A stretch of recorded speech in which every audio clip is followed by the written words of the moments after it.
Hello, and welcome back to Productive Dragons channel, where we do unboxes, plan with me's, and other things. And if you like that, please consider subscribing. Today's another thing. I am going to show you a book haul that I've done for the last 2 months, April and May. Some of it I got from my birthday, some of it was books I started picking up. Since I've gotten back into reading, I've thought, what the heck, let me try this out. So, without further ado, I'm going to start with some big books first. Okay? Which I've been getting some from Books A Million, and they had Sarah Moss on sale. So for those of you who've seen my reading wrap up, which I will put up here for February, I read both The Crescent City, House of Fire, Earth and Blood, and House of Sky and Breath. I absolutely love these books. I had to get them because I wanted it because I don't know the next time the next one comes out. This one came out in February. I got them both from the library, and I was like, if I get a chance, I'm going to get these books. This is the adult fantasy that Sarah Moss has tried. I know some people don't like the books. Some people do. But I thought, what the heck? So I also, in this deal, you buy two, you get one free. So buy 3 of them. And I decided to get The Court of Thorns and Roses. So I'm going to try this one out. For those of you who don't know what this is, when 19-year-old huntress Freya kills a wolf in the woods, a terrifying creature arises and demands retribution. Dragged to the treacherous magical land she knows only from legend, Freya discovers that her captor is not truly a beast, but one of the lethal immortal fairies who once ruled her world. At least he's not a beast all the time. As she is adapting to her new home, her feelings for fairies, Tamlin transforms the icy hostility into a furious passion that burns through every lie she's been told about the beautiful, dangerous world of Fae. But something is not right in the fairylands. An ancient, wicked shadow is growing, and Fae must find a way to stop it or doom Tamlin and his world forever. I can't wait to try this out. But while I was there picking up my books, of course I found more books. And I found one of Sarah Moss's Thorns of Glass series. This is The Kingdom of Ash. This is the 5th book in the series. I happened to grab it because I was like, I gotta grab it, because I actually did read or listen to Assassin's Blade, and I absolutely loved that one. So I was like, yeah, we are grabbing this. I don't want to read the synopsis yet because, like I said, this is the 5th book.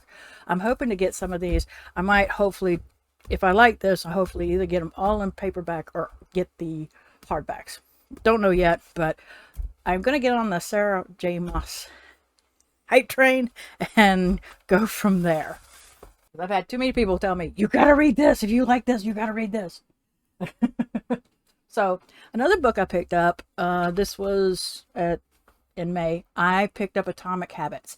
And if you want to, I have a review of that in my January reading wrap-up, because I fell in love with this book. I absolutely love it. It's my nonfiction, I think. It's the only nonfiction I have. And this is a wonderful book. If you want anything to know about it, there's a read wrap-up. I think I gave some information to it, but this is a good one if you want to change habits and how to do it, how to break bad ones too. Build the good ones and break bad ones. I recommend this book. I can't wait to annotate it, because I didn't have it when I borrowed it from the library, so I can't wait to get it again, annotate it. This is going to be all over the place, and I do apologize. But I did get this. This is Lisa Schroeder's A Night to Die For. Prom dreams, prom screams. Prom night is supposed to be the best night of your life. All Mario, Alana, Parker, Lucas, Maribel, and their friends just want is to dance, have fun, party, and be free. It's not supposed to be the night you die. So that was cool. Horror Hotel. When the YouTube famous ghost gang, Chrissy, Chase, Emma, and Kiki, visit a haunted Los Angeles hotel notorious for tragedy to secretly film after dark, they expect it to be just like their previous paranormal hauntings, spooky enough to attract subscribers and ultimately harmless. But when they stumble upon the unexpected in the former room of a gruesome serial killer, they quickly realize they are in over their heads. Sometimes it's the dead who need our help and not the living we should fear. And this was Victoria Fulton and Faith McLaren that wrote this. Then I've got two more. I think these are both by, no, this is Maureen Stouffer's. We have Escape Room, which is all they need to do is get out. Alyssa, Sky, Milo's, and Mint are ready for a night of fun at the escape room. It's simple. Choose their game, lock in the room, find the clues, solve the puzzle, and escape the room in 60 minutes. Excuse me. It ain't gonna happen. 60 minutes. But what happens in the game master has no intention of letting them go. And then we had Fright Night by the same author. Okay. Get ready to scream. Sophie is not so sure about Fright Night. When she has suggested it to her friends, she's only thinking of it as an excuse to get closer to Dylan.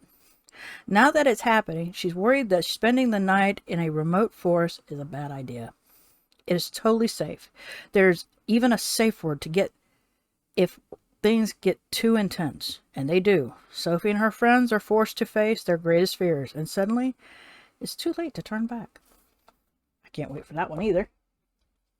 Then I found out this is the first book in this series, so I can't wait to try this out. And this is The Storm of Crows by Caitlin Josephine.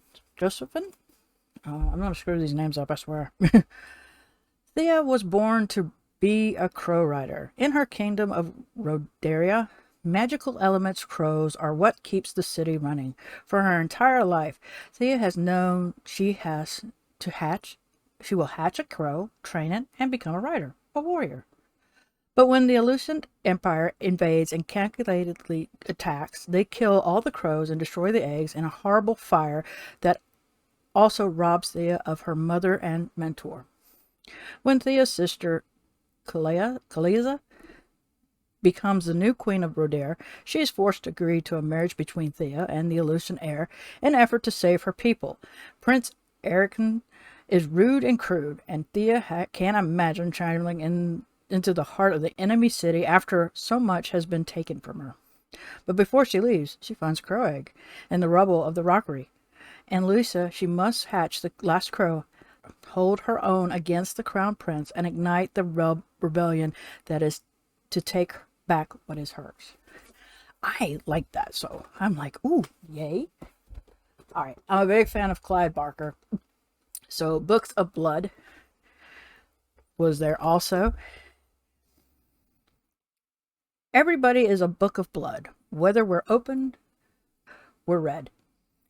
In this tour of divorce collection of brilliant disturbed tales, Clive Barker combines the extraordinary with the ordinary, bringing to life the darkest nightmares with stories that both seduce and devour. As beautiful as they are terrible, the pages of the volumes that stain until with unsettled imagery, macabre humor, and visceral dread. Here they are, the stories written on the Book of Blood. Read if you please and learn. So there's a bunch of short stories in here. So that's pretty cool. I got one that's from Bren Weeks. The Perfect Shadow. The perfect killer has no past. Let's see here. Okay, this is a novella.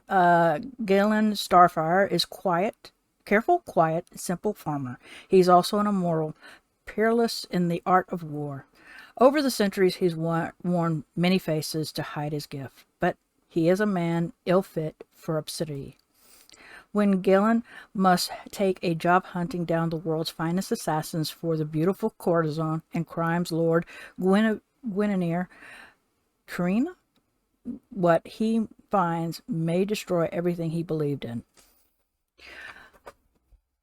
This is going to be perfect, and I'll explain at the end why. Okay, we have Catherine House. Catherine House is a school of higher learning, like no other. Hidden deep in the woods of rural Pennsylvania, this crucible of reformist liberal arts study has produced some of the world's best minds, artists and inventors, prize-winning scientists, Supreme Court justice, presidents, From those lucky few selected, tuition, room, and board are free. But exceptions come with a price. Students are required to give Catherine 3 years, summers included. Completely removed from the outside world, family, friends, television, music, and even their personal clothing must be left behind. In return, the school promises its graduates for a future of sublime power, and they can become anything or anyone they desire. Among this year's incoming class, Enos, who is expected to trade her blurry teenage nights of parties, pills, cruel friends, and dangerous men for rigorous and intellectual discipline, only to discover the environment of sanctioned revelry. Even the school emmetic director, Victoria, encourages the students to explore their minds and bodies, to find themselves and their place behind the formidable iron gates of Catherine. For Enos, the house is the closest thing to a home she's ever had.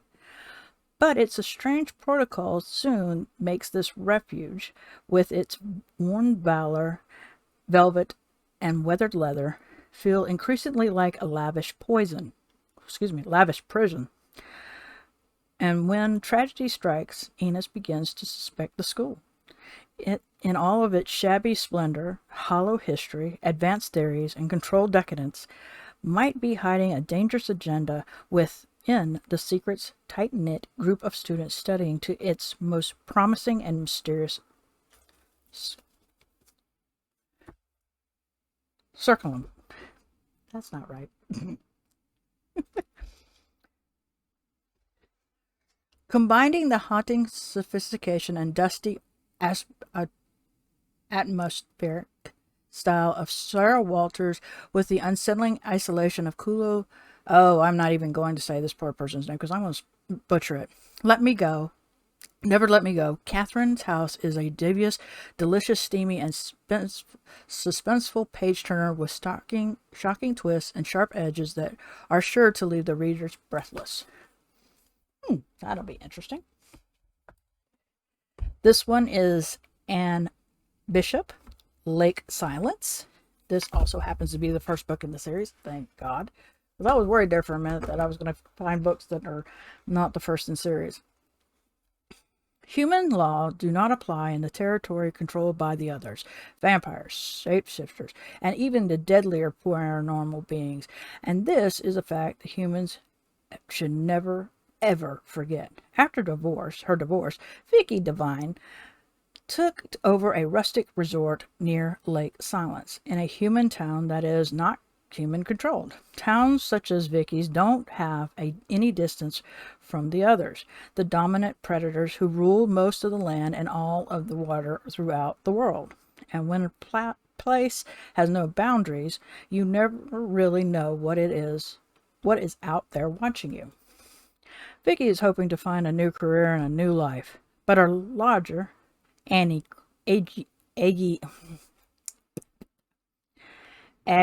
Crow, one of the shape-shifting others, discovers a murdered man. Vicky finds trouble instead. The detective wants to pin the death on her, despite the evidence that nothing human could have killed the victim.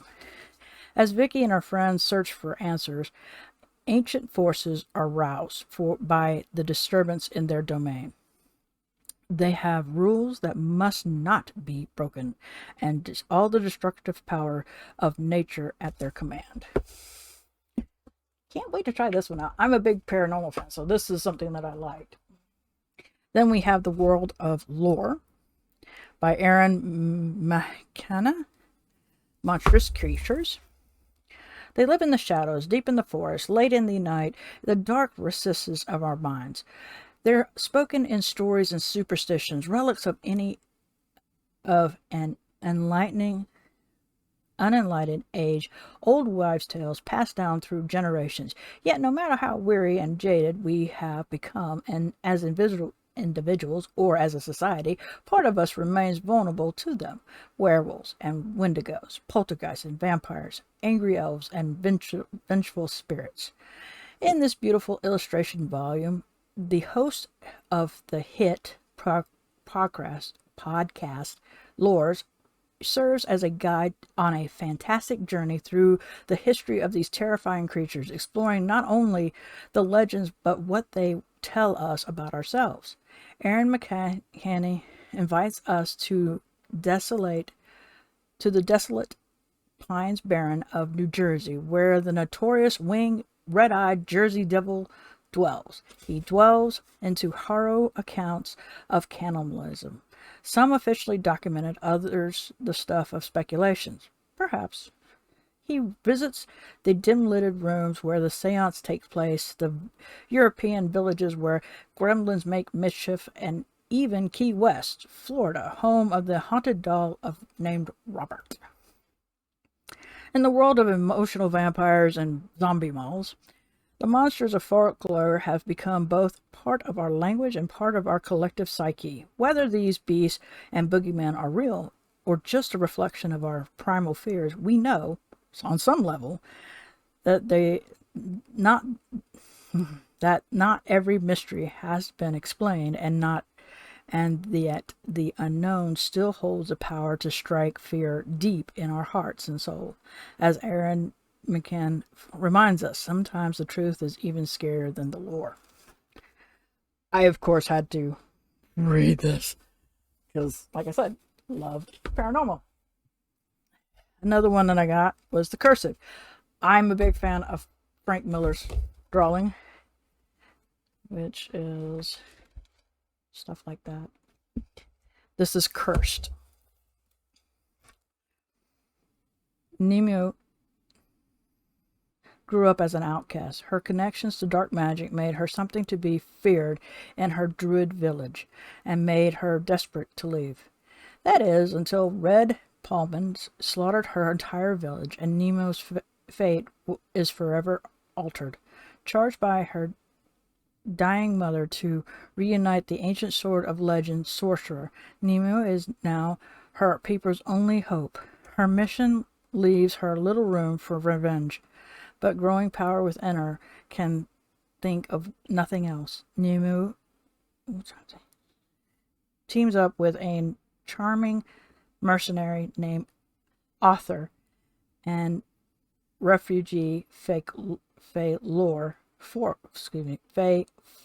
Folk from across England. She wields the sword meant for the only true king, and battles Padlins and the army of corrupted rulers. She is struggling to unite her people and avenge her family, and discovers the truth about her destiny. Perhaps the one thing that can change destiny itself is found at the edge of a blade. I was like, yeah. So that's pretty cool. And then the two more books that I bought were Dragon King of Redley, The Cold Fire Curse, and The Shadow Hills. And I believe it goes this way. These are both graphic novels. So that's pretty cool. So we have some dragons. And last, my library did a library sale, and then finally they went ahead and got rid of it. It was like, okay, we didn't sell these are free. So I ended up picking, because a friend of mine is a big Anne McCaffrey fan, and she's like, you need to read her Dragon Rider series. And I just happened to find the one that's the Dolphin of Pern. And she was like, I was like, I know this is not the first one, but to get this was amazing, because I really thought they would sell this. This was not going to make it, and I was shocked to see that this was not sold. And I was like, okay, it's mine now. So I did get that, and then I thought it was kind of cute. Adam draws himself a dragon, and it's by Irina, and I'm not going to try to pronounce this woman's name because I will butcher it, but it's translated from German. So this is pretty cool. So I thought, oh, this is good. I'm going to get this. Now, I did say that at the end, I would tell you what was going on. Some of these, i.e.